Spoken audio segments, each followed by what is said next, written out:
The massive chamber stretched for kilometers in every direction, its crystalline walls reflecting the light of 1,000 different suns.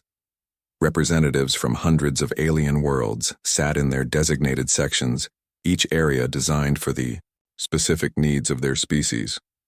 The air itself was a carefully controlled mixture that could support most known forms of life. At the center of this grand hall stood the speaker's platform, where Zethkri towered above everyone else. The ancient crystalline being was older than most civilizations, his translucent body pulsing with slow, measured light patterns that indicated deep thought. His species, the Zephyrians, had helped found the Galactic Council over 3,000 years ago. They had seen empires rise and fall, watched countless species join their great union of worlds. But today was different. Today they faced a problem unlike any they had encountered before. "The emergency session will now begin," Zethkri announced, his voice carrying perfectly through the chamber's advanced acoustic system. The gentle murmur of hundreds of different languages faded to silence. "We gather to address the continued violations of galactic law by the newest member species." In the human section, Ambassador Elena Vasquez sat perfectly still. She was a small woman compared to most of the aliens around her, but her dark eyes held a determination that made many of the other representatives uncomfortable. Behind her sat her small team of advisors, all human, all watching the proceedings with careful attention. Elena knew why they were here. She had expected this day would come eventually. "For the record," Zethkri continued, "let us review the charges against the Terran Empire." His light patterns shifted to a harsh red color. "In the 200 standard years since achieving faster-than-light travel, humanity has established colonies in 17 disputed systems without proper council authorization. They have formed trade agreements with 43 non-council species, including several that were specifically marked as off-limits for development." Murmurs rose from various sections of the chamber. The Altarians clicked their mandibles in disapproval. The gas-based nebulans created small storm clouds above their section, a sign of their anger. Most serious of all, Zethkri's voice grew louder. "They have begun what they call uplifting primitive species, sharing advanced technology and weapons with civilizations that the Council deemed unready for such knowledge." Elena stood up slowly. Around the chamber, hundreds of alien eyes, sensors, and other sensory organs focused on her. She felt the weight of their attention but refused to show any sign of nervousness. "Speaker Zethkri," she said, her voice carrying clearly through the chamber's sound system. "The Terran Empire acknowledges your concerns, but we must respectfully disagree with your characterization of our actions." The crystalline being's light patterns shifted to an angry orange. "Ambassador Vasquez, your species was granted membership in this council as an act of goodwill. We could have easily prevented your expansion beyond your home system. Instead, we welcomed you, shared our knowledge, and offered you a place among the civilized worlds. And we are grateful for that welcome," Elena replied. "But we cannot accept that civilization means following rules we had no part in making, especially rules that seem designed to keep other species from growing and advancing." A wave of shocked sounds filled the chamber. Several representatives stood up in their sections, shouting in their various languages. The Zephyrian speaker raised one of his crystal arms, and the noise slowly died down. "Your species has been a member of this council for only 2 centuries, Zethkri said, his voice cold and formal. "We have maintained peace and order in this galaxy for over 3,000 years. Our laws exist for good reasons." "Peace for whom?" Elena asked, her voice steady. "The 43 species we've been trading with were all told they weren't ready for galactic civilization. Some of them have been waiting for over 1,000 years for permission to join. Others were never even contacted. How is that peaceful?" The Altarian representative Hastak clicked his mandibles rapidly before speaking. "Those species were not developed enough. Premature contact leads to chaos and war. We have seen it before." "We have seen the opposite," Elena replied, turning to face the insectoid alien. "The Ketelans were supposedly too warlike to join galactic society. After we began trading with them, they ended their civil wars and unified their planet. The Brixians were deemed too primitive, but they've developed new agricultural techniques that have ended hunger on 6 different worlds. Exceptions, rumbled the Thurvian delegate, his massive stone-like body shifting on his platform. For every success, there are failures. Your species simply hasn't been around long enough to see them. Elena smiled, and somehow that simple human expression made several of the alien representatives uncomfortable. Perhaps that's exactly why we see things differently. We don't have 3,000 years of history telling us what's impossible. Zethkree's light patterns flashed brighter, cycling through several colors rapidly. Elena recognized it as a sign of extreme agitation. She had studied Zephyrian body language carefully before taking this assignment. "Your arrogance is astounding," the ancient being said. "You act as if the wisdom of millennia means nothing. You ignore the carefully balanced systems that have prevented galactic war for longer than your species has existed." "We're not trying to destroy anything," Elena said. "We're just trying to help people who want to be helped. We're trying to build something better." "Better?" The word seemed to cause Zethkree actual pain. His crystalline form flickered for a moment. "You think your crude understanding of galactic politics is better than our tested systems? I think freedom is better than control," Elena replied simply. The chamber erupted in noise again. This time, Zethkree didn't try to quiet them immediately. He stood on his platform, his light patterns cycling through deep purples and blacks that Elena had learned indicated deep anger and sadness. Finally, he raised his arms again and silence returned. "Very well," he said, his voice now carrying a tone of finality that made Elena's stomach tighten. "The Terran Empire has made its position clear. You reject the authority of this council. You refuse to acknowledge the wisdom of your elders. You continue to interfere with our carefully maintained balance." Elena said nothing, sensing that the real purpose of this meeting was about to be revealed. "Therefore," Zethkree continued, "the Galactic Council hereby issues the following ultimatum to the Terran Empire. You have 30 standard days to withdraw from all disputed systems. You will cease all contact with unauthorized species immediately. You will submit to full council oversight of all future expansion and development activities." He paused, letting the words sink in. "Failure to comply with these demands will result in complete economic and military isolation from all council member worlds. No trade, no communication, no contact of any kind. Your species will be cut off from galactic civilization entirely." Elena felt her heart rate increase, but she kept her expression calm. Around the chamber, she could see the satisfaction on many alien faces. They thought they had won. "How long do we have to respond?" she asked. "You have just responded," Zethkree replied. "The 30 days begin now. Use that time to prepare for compliance or prepare for isolation. No species has ever survived such complete separation from galactic civilization." Elena nodded slowly, then activated the communication device on her wrist. "Ambassador to command, priority alpha message." She looked up at Zethkree one more time, meeting his alien gaze with steady human eyes. "Message received and understood," she said.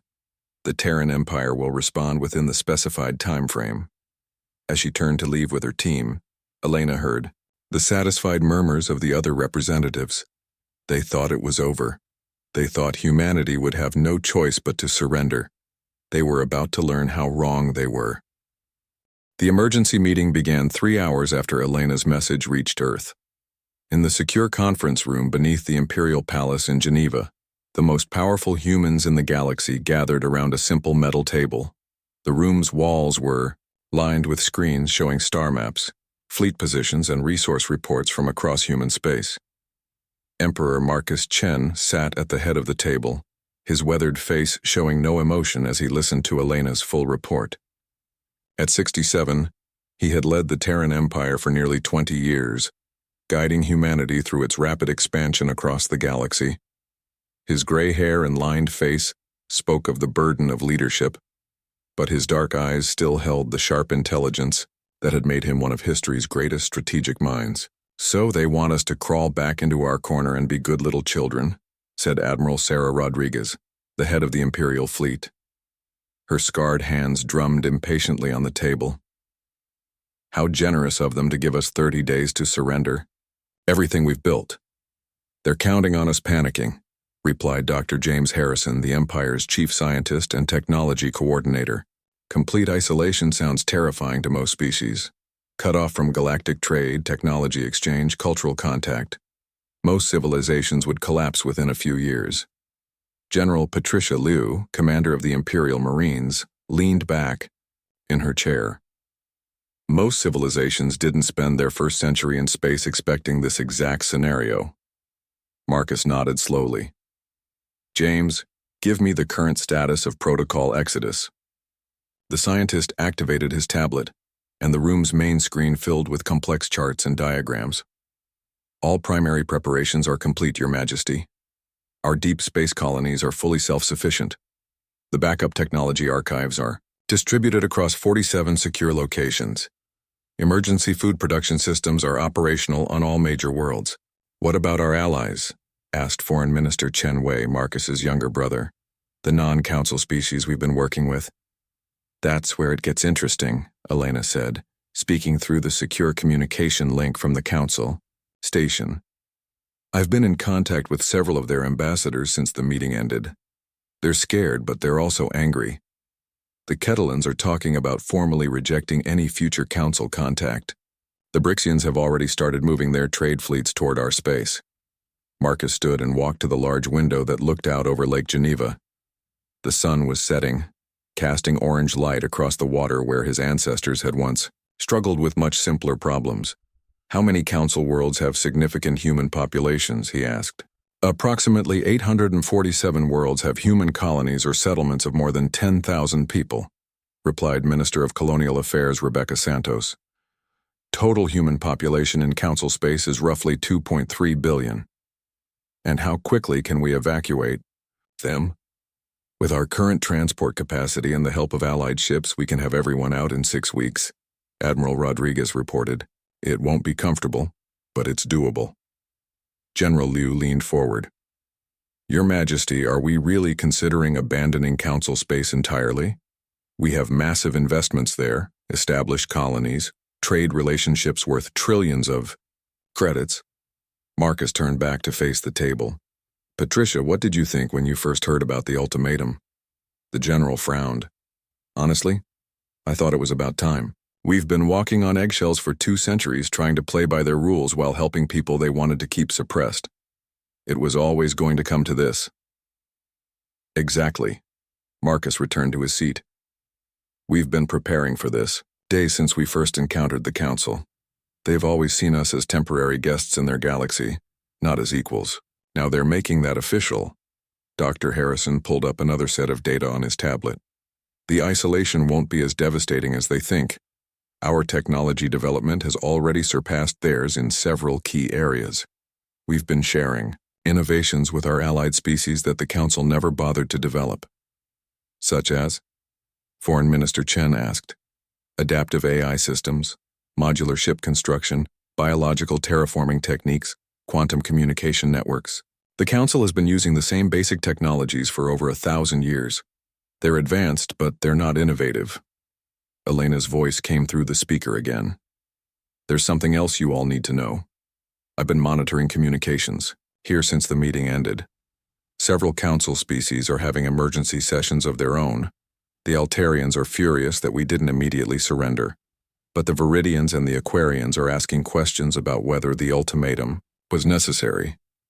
Cracks in their unity? Admiral Rodriguez asked. Possibly. The Council has always presented itself as completely unified, but I think our actions have forced some of their member species to examine their own situations more closely. Marcus was quiet for several minutes, staring at the star charts on the screens around them. Finally, he spoke. James, I want you to accelerate the technology sharing program with our allied species. Full access to our military and civilian innovations. Sarah, begin moving our fleets toward the outer territories. I want every human world protected during the evacuation. Are we really doing this? General Liu asked. Are we really going to leave council space entirely? We're not leaving, Marcus said firmly. We're being thrown out. There's a difference. He stood again, and this time his voice carried the authority that had united humanity behind his leadership. For 2 centuries, We've tried to work within their system.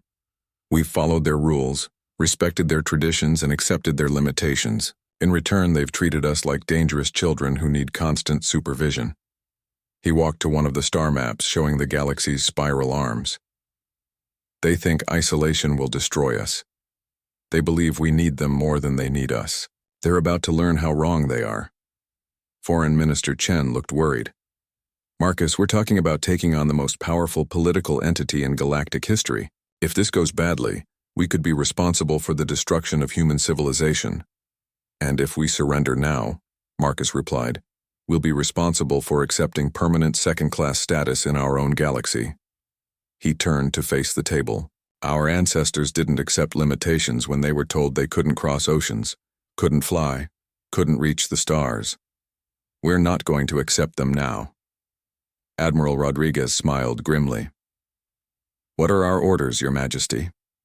Marcus returned to his seat and activated the communication system. Elena, I want you to request a formal audience with Speaker Zethkri tomorrow. Tell him the Terran Empire is prepared to respond to their ultimatum. What should I tell him our response will be?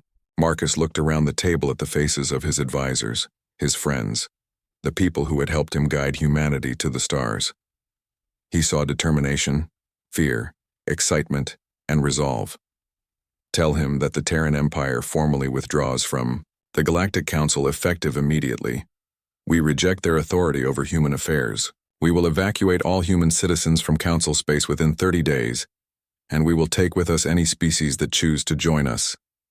The room was silent for a moment. And Elena, Marcus continued, make sure he understands that this isn't surrender.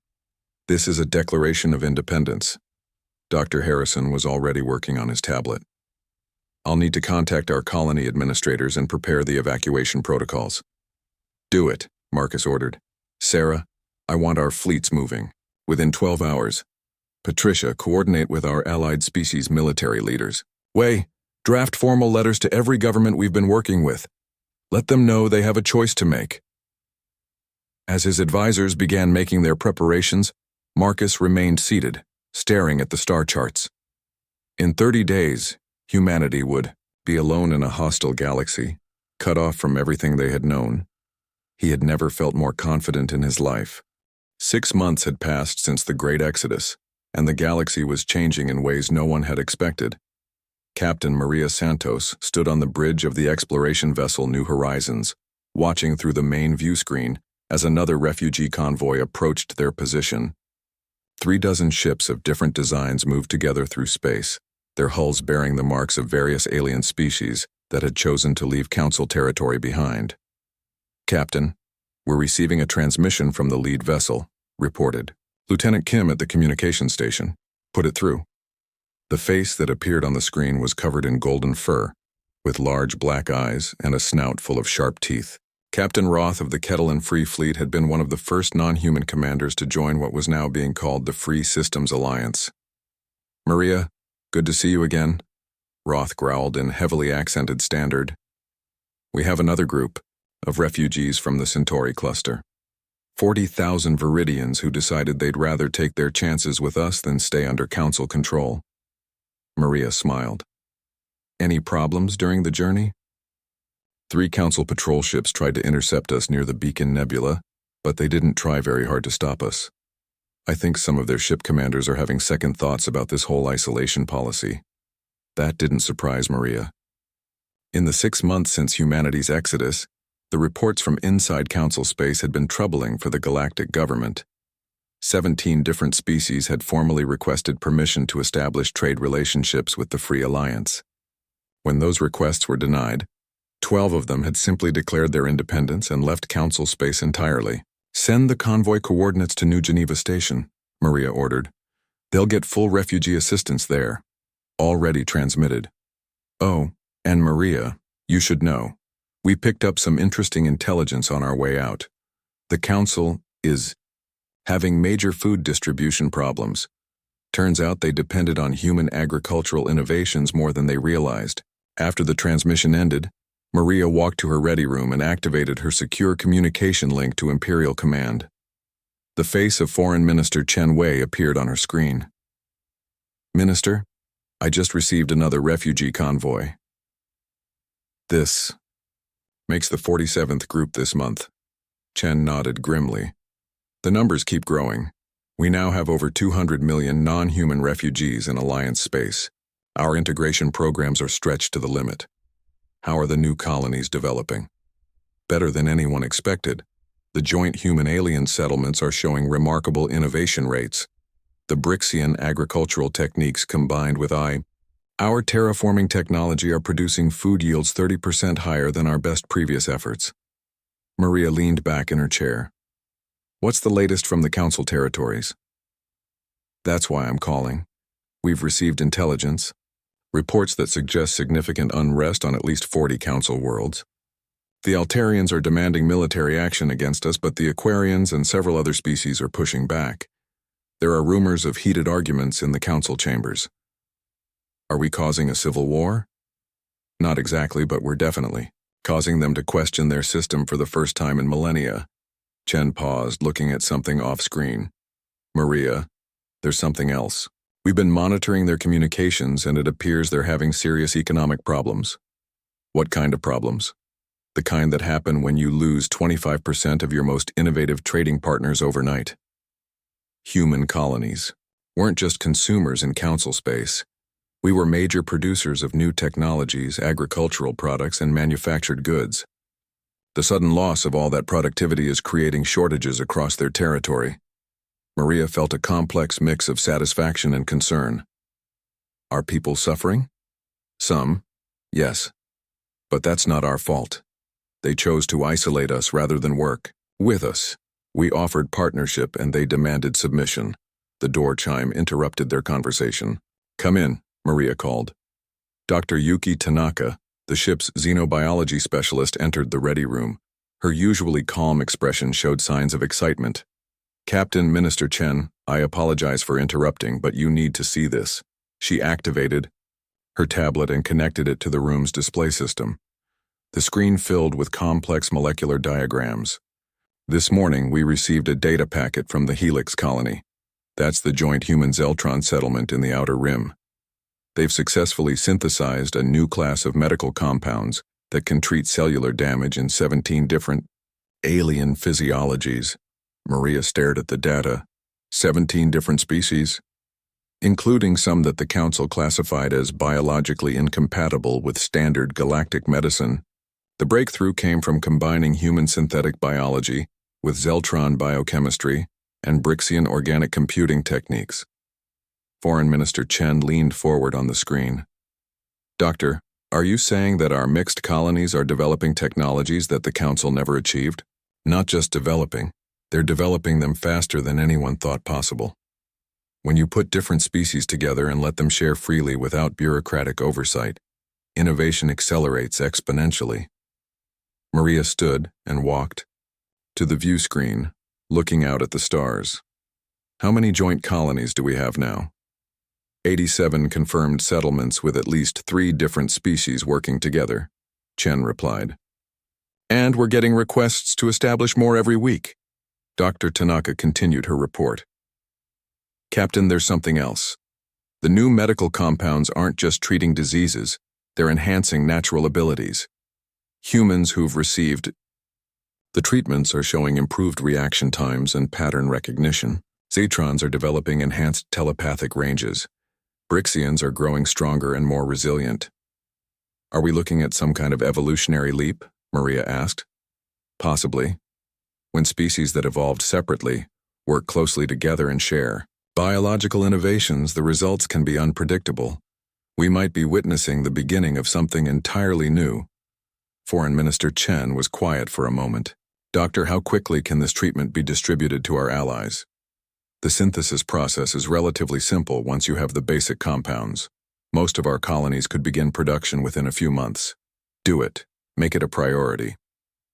After Dr. Tanaka left, Maria and the foreign minister continued their conversation. Chen, what's the Emperor's assessment of our situation? Cautiously optimistic. We've not only survived the isolation, we've thrived beyond anyone's expectations. Our territory now spans 4 galactic sectors. We have defensive alliances with over 60 independent species. Our technology development is advancing faster than it did when we were part of the Council. And militarily, that's the interesting part. We haven't had to fight anyone yet. The Council keeps threatening action, but they're dealing with too many internal problems to focus on us. Meanwhile, our combined fleets are getting stronger every month. Maria nodded. The Council always assumed that their size and age made them invincible. But they've become bureaucratic and slow. They spent so much time maintaining the status quo that they forgot how to adapt. Exactly. And now they're watching us build something they never imagined. A truly cooperative galactic civilization where species choose their own development paths. The communication alert chimed again. Lieutenant Kim's voice came over the intercom. Captain, we're receiving a priority transmission from Emperor Chen on Earth. Put it through to my ready room. Emperor Marcus Chen's face appeared on the screen beside his brother's image. The Emperor looked tired but determined. Captain Santos Way, he said without preamble. I'm calling to inform you that we've received formal diplomatic contact from an unexpected source. Council surrender? Maria asked hopefully. Marcus shook his head. Better than that. We've been contacted by the Andromedan Trade Consortium. Maria felt her heart skip a beat. The Andromedans were legendary, an ancient civilization from outside the galaxy that supposedly traded with various species but had never established formal relations with any galactic government. They want to meet, Marcus continued. It seems our reputation for innovation and cooperation has reached beyond our own galaxy. They're interested in establishing formal trade and technology exchange agreements with the Free Alliance. Wei leaned forward on his screen. Marcus, if we gain Andromedan support, it changes everything. I know. The Council has spent 3,000 years trying to get Andromedan attention, and they've been ignored. Now the Andromedans are coming to us. Maria smiled. When do we meet with them? 2 weeks from now, at the Kepler Junction. Captain, I want your ship to escort the diplomatic convoy. It would be an honor, Your Majesty. After the transmission ended, Maria returned to the bridge. The refugee convoy had finished docking at New Geneva Station, and she could see the lights of the massive facility through the view screen. Humans and aliens worked together in the docking bays, helping new arrivals begin their lives in free space. 6 months ago, they had been refugees themselves, cast out from the only galactic civilization they had ever known. Now they were building something better, something that attracted attention from across the universe. The Council had thought isolation would destroy them. Instead, it had freed them to become what they were always meant to be. The war began exactly 1 year after the Council's original ultimatum, and it started with what the Council believed would be humanity's final defeat. Speaker Zethkri stood in the Council's war room, a massive chamber beneath the capital planet's surface. Holographic displays showed the largest military fleet in galactic history assembling at the edge of Free Alliance territory. Over 10,000 ships from 40 different Council species, armed with weapons that had kept peace through fear for 3 millennia. The humans have had their chance to return to proper civilization, Zethkri announced to the assembled military commanders. Instead, they have corrupted nearly a quarter of our member worlds with their primitive ideas about freedom and cooperation. Fleet. Admiral Korath of the Thurvian Defense Force nodded his massive stone head. Our intelligence shows they have perhaps 3,000 ships scattered across their territory. Their technology is innovative but untested in real combat. This will be over quickly. What about their alien allies? Asked General Hestak, mandibles clicking nervously. The Ketelans and Brixians have proven surprisingly fierce in the border skirmishes. Rabble, Korath rumbled dismissively. Species that we kept at primitive levels for good reason. They lack discipline and proper military doctrine.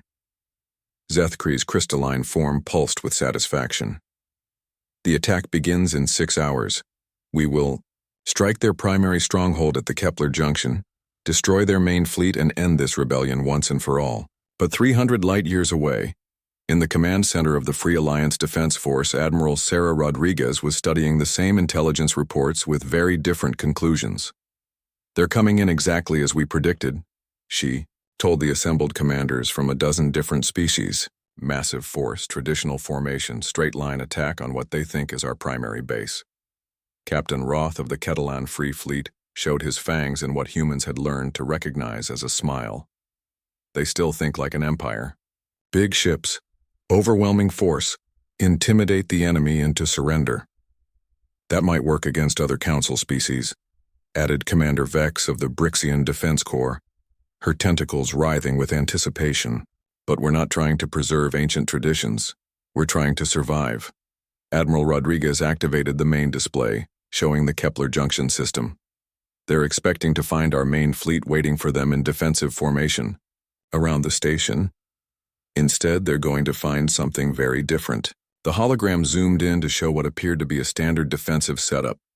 Large battleships in protective formation around the station, smaller vessels in support positions, everything arranged according to traditional military doctrine. "Decoys?" asked Captain Elena Vasquez, now commanding the diplomatic escort vessel Peacemaker. "The station is real, but it's been evacuated except for essential personnel. Those big ships they're seeing are mostly automated drones broadcasting false sensor signatures. Our real fleet is positioned here, here, and here." Rodriguez highlighted 3 positions that formed a triangle around the system's outer edge. Commander Vex studied the tactical display. "Asymmetric warfare. We let them commit to attacking the decoy, then hit them from multiple directions when they're focused on the wrong targets." "Exactly. But there's more." Rodriguez activated another layer of the display. "Intelligence reports show their fleet includes ships from 38 different council species, each using their own communication protocols, command structures, and tactical doctrines." Captain Roth laughed, a sound like distant thunder. "They've never had to coordinate a real multi-species combat operation. Their unity is all based on following orders from the top.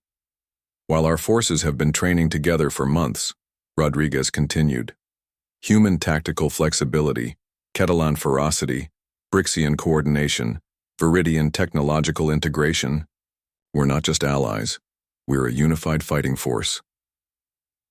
The next 6 hours passed quickly as final preparations were made. Human engineers worked alongside Catalan warriors and Brixian technicians to ensure every ship was ready. The new medical treatments developed in the joint colonies had enhanced everyone's abilities. Humans with improved reaction times, aliens with enhanced natural skills, all working together with the efficiency the Council had never achieved. When the Council fleet arrived at the Kepler Junction, everything seemed to go according to their plan. The human base appeared to be heavily defended but outnumbered. Council ships moved into standard attack formation, confident in their overwhelming numerical advantage. "Begin the assault," Admiral Korath ordered from his flagship. "Target their command vessel first. Once we eliminate their leadership, the rest will surrender." The first wave of Council ships moved forward, their massive guns charging up to deliver devastating volleys. Behind them, support vessels prepared to exploit the breakthrough their heavy ships would create. That was when Admiral Rodriguez sprang. Her trap. "All units execute Shadow Strike," she commanded from her flagship hidden behind the system's largest moon. Suddenly, the space around the Council fleet erupted with activity. Human stealth ships materialized from behind asteroids and debris fields.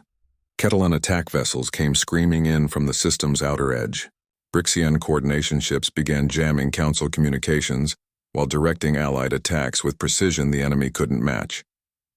Within minutes, the carefully ordered Council formation fell into chaos. Ships that had trained separately couldn't coordinate their responses. Communication breakdowns left entire squadrons without orders. Worst of all, the enemy they thought they were fighting turned out to be mostly automated drones, while the real threat came from everywhere at once. "This is impossible," General Hostak clicked frantically. "Our sensors show enemy ships in positions they couldn't have reached. Their technology readings don't match our intelligence reports. Admiral Korath's stone features showed something the Thurvians rarely displayed uncertainty. How are their small ships penetrating our shields?" The answer came from the joint technological development that had accelerated in the Free Alliance colonies. Human adaptive AI systems combined with alien innovations had produced weapons and defenses that evolved in real time during combat. Council ships found their shields useless against weapons that learned and adapted faster than their defensive systems could respond. But the real shock came when Speaker Zethkree received reports from across Council space. "Sir," his aide reported, voice shaking with disbelief, "we're receiving distress calls from 17 different Council worlds. They're under attack by Free Alliance forces." "Impossible." Zethkree's crystalline form flashed angry red. "Our intelligence showed their entire fleet was here at the Kepler Junction." "That was their decoy fleet, sir. While we concentrated our forces for this assault, they've launched simultaneous attacks on our supply bases, communication centers, and military installations across 3 sectors." The crystalline being stood silent for several minutes processing this information. Everything the Council knew about warfare was based on massive fleets meeting in decisive battles. The idea of coordinated strikes across multiple systems simultaneously was beyond their experience. "How many ships do they actually have?" he asked finally. "Unknown, sir. Our estimates may have been significantly incorrect. They appear to be using modular construction techniques that allow rapid deployment of new vessels. Also, many of their ships are crewed by mixed species teams that operate with unprecedented efficiency." Back at the Kepler Junction, the battle was turning into a rout. Council ships were retreating in disorder while Free Alliance forces pursued them with coordinated precision. The mighty fleet that was supposed to end the rebellion had been shattered in less than 4 hours. Admiral Rodriguez stood on her bridge, watching the tactical displays as enemy ships fled in all directions.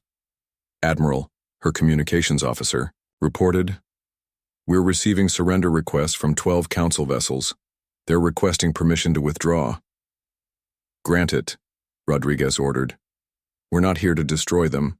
We're here to prove that they can't destroy us." Captain Vasquez's voice came over the command channel. "Sarah, we just received word from the other strike forces. All objectives have been achieved. Council military infrastructure across 3 sectors has been neutralized." Rodriguez nodded. "Phase 1 complete. Signal all units to begin Phase 2. "What's so? Phase 2? Captain Roth asked. Rodriguez smiled grimly. "Now we go on the offensive. We're going to liberate every Council world that wants to be free." Within hours, the news of the Council's defeat spread across the galaxy. The mighty fleet that was supposed to crush the rebellion had been destroyed by an enemy they had underestimated completely. Worse, Free Alliance forces were now moving toward Council territory, with the stated goal of offering freedom to any species that wanted it. For the first time in 3,000 years, the Galactic Council was losing a war. And they were losing it to an enemy that fought not for conquest, but for the radical idea that species should be free to choose their own destiny. The age of Council dominance was ending, and a new chapter in galactic history was about to begin. 2 years after the Council's ultimatum, Speaker Zethkree walked alone through the empty halls of the Great Assembly Chamber. The crystalline walls that once reflected the light of 1,000 different civilizations now seemed dim and cold. Most of the representative sections stood vacant, their former occupants having either joined the Free Alliance or declared their independence from the Council entirely. The ancient Zephyrian's light patterns had dimmed to a faint blue, the color of sadness and defeat among his people. In 3,000 years of Council rule, he had never imagined a scenario like this. The mighty galactic government he had helped build was crumbling, not from external conquest, but from internal collapse as species after species chose freedom over security. His aide, one of the few remaining loyal staff members, approached carefully.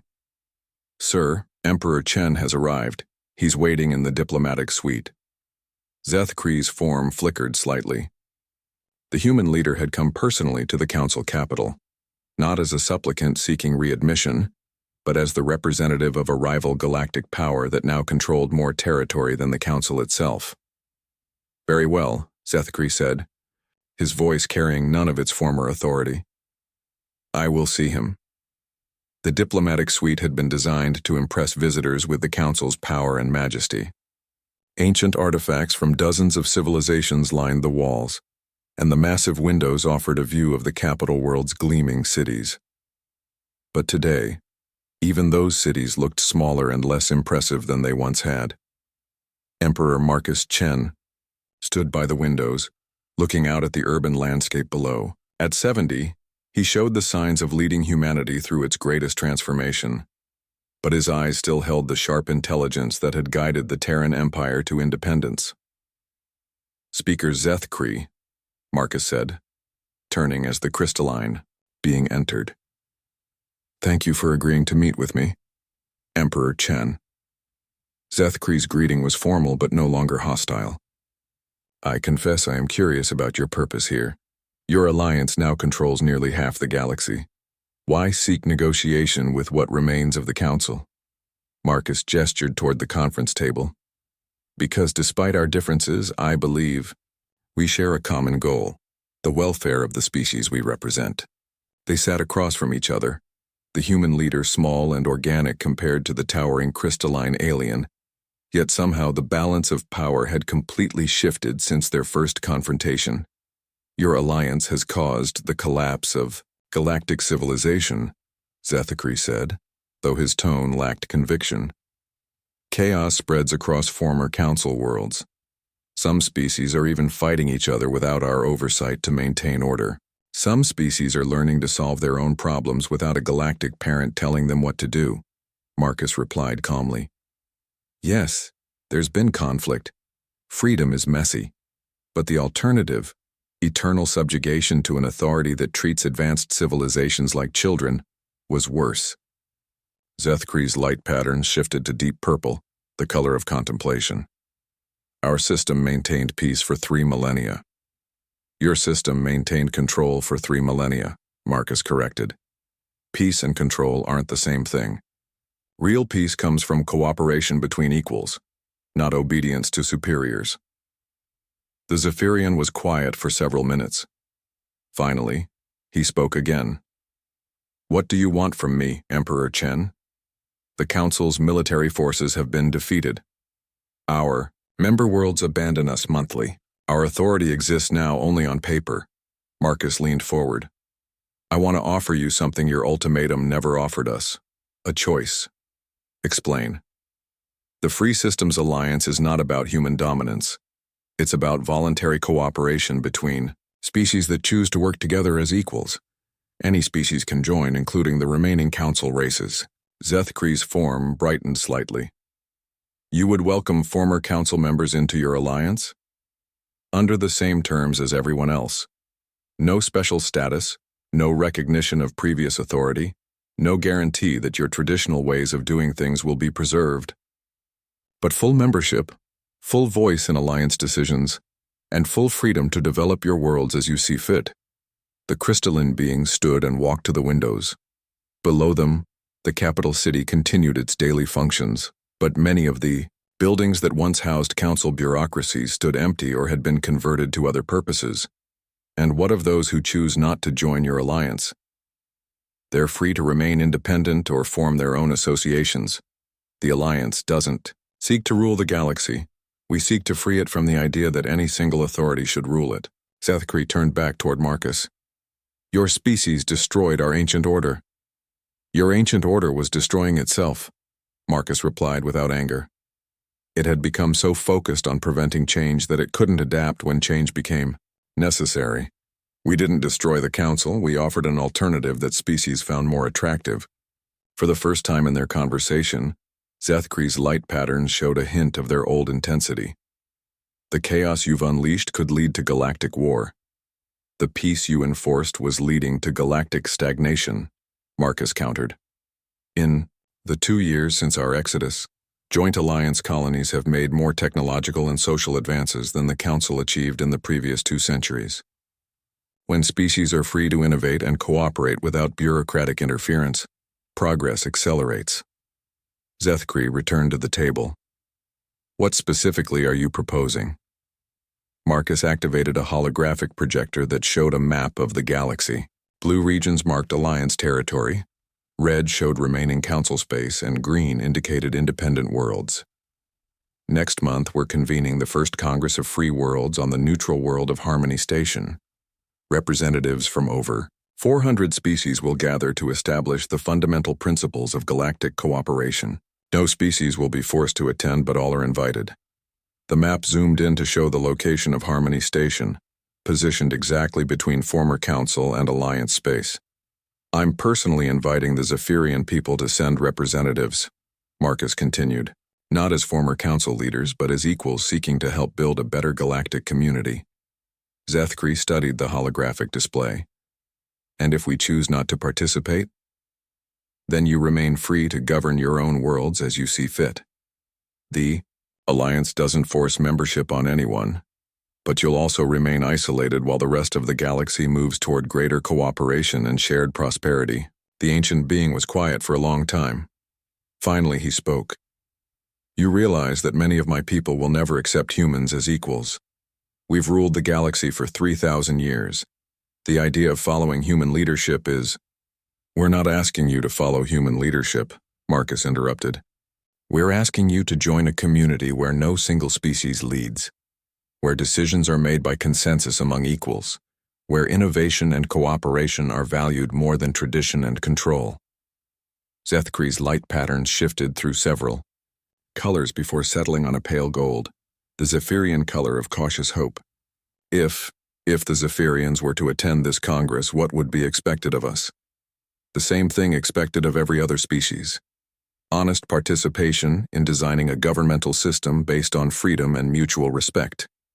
A willingness to let other species choose their own paths, and a commitment to solving problems through cooperation rather than domination. Marcus stood and extended his hand, a human gesture that Zethkri had learned to recognize over the years. Speaker, your people have valuable experience in galactic governance.